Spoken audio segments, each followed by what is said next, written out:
have an easy and tasty addition to the spicy chili series with Mango Habanero Shrimp Tacos. Welcome back to 999 Things to Cook.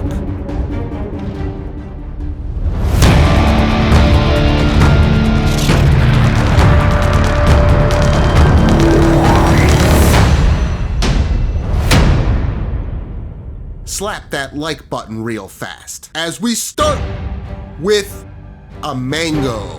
We need to get this thing peeled, so I like to use a knife for this. I like to stand it up on the board and very gently slice as thin as possible downwards. Just turn the mango a bit and repeat these downward slices all around the fruit. You notice how I leave a bit of the peel on top. This is so that I can keep a grip on it. If I started at the very tip, then it will be too slippery to hold on to. If there are tiny pieces of peel that you miss, just carefully shave them off. You don't want any tiny pieces of peel to be left on the fruit in the end, especially since we are going to make a sauce out of this. I just want to point out real quick that if you don't want to balance the mango this way, then go ahead and cut the top and bottom off so that it will sit flat on the board. You might have to cut at a bit of an angle due to the shape of the pit inside. I'll admit I have a bit of OCD when it comes to a perfectly peeled mango, but if I had to peel 50 of these in a restaurant, I would want it sitting flat on the board to peel it fast. When the mango has been peeled all the way around, peel the ends off. When you are down to just one side left to peel off, there is no place left to get a grip on it that isn't slippery. So I just palm the entire thing in one hand and turn the blade inward. Be extremely careful if you do it this way. Make sure you are using a knife that you are very comfortable with. If you feel you are having to force the knife in any way while cutting, then you are going to slip and cut yourself.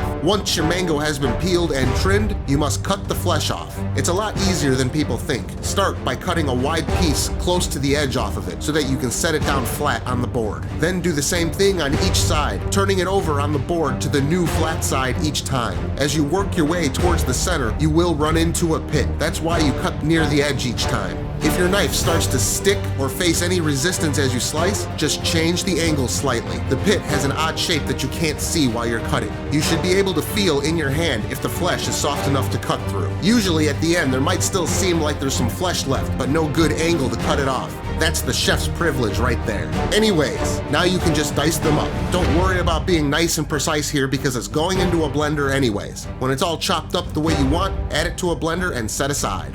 Next, we add our heat. We have a habanero, and these go incredibly well with mangoes. Just cut the tip off and then cut the pod in half. Remove the seeds. You definitely want to remove the seeds and any excess placenta from it since it's going to be a sauce. Give it a quick dice or julienne if you want. You could just throw it into the blender without cutting it up at all. I like to add a small pinch of salt to it. Then drizzle in some honey. How much honey you add depends on how sweet you want it. Just don't kill the taste of the mango. And lastly, lime juice. I used half a lime for this. I'm not sure if you guys know, but if you buy a lime and it has a smooth and shiny peel like the one I'm using, then it has lots of juice in it. If your lime has a rough feeling peel and is a bit duller, then it's not going to have as much juice. That's a lot of juice for just half a lime right there. So just blend it up for a minute or so until it is nice and smooth. Make sure you taste it. You can always adjust the balance by adding more of any of the 4 ingredients if you feel the need to. Keep in mind that after it sits for an hour, it will be more spicy than it tastes right at first. Next, we will need to peel a cucumber. I don't seem to have a peeler and I don't seem to care either. Cut the ends off and cut it in half.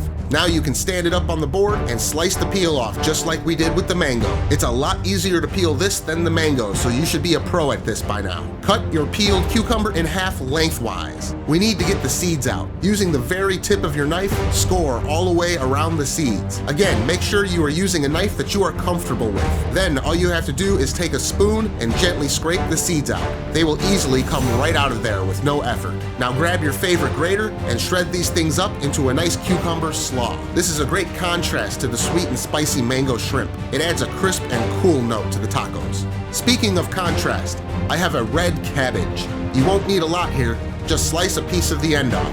Then lay it flat and slice very thinly to create a shredded effect. This right here is enough for about 20 tacos, so yeah, you don't need to prep too much of this. It adds a nice crunch and cooling effect, not to mention a nice color contrast.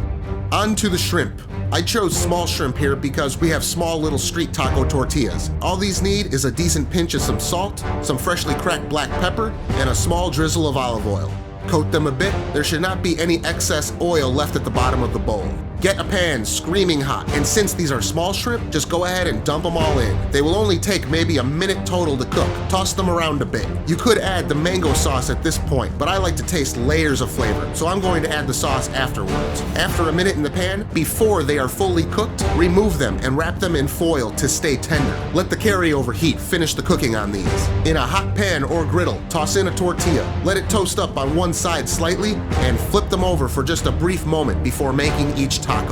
For the first taco, this is how I did it in a place I used to work at a long time ago. Take some shrimp and then a bit of the Mango Habanero sauce, and then add a bit of the shredded cucumber on it. Then to make it stand up on the plate, fold the sides up and using your fingertips to crimp the middle and push downwards a bit. After holding it like this for a few seconds, it should stay standing up. If the tortilla is not toasted right off the heat, this will not work too well for you. I wanted to try it without the cucumber and just the red cabbage, so I made the second one the same way, except replacing the cucumber with the cabbage. I also made some with both shredded cucumber and the cabbage. This was the best one in my opinion.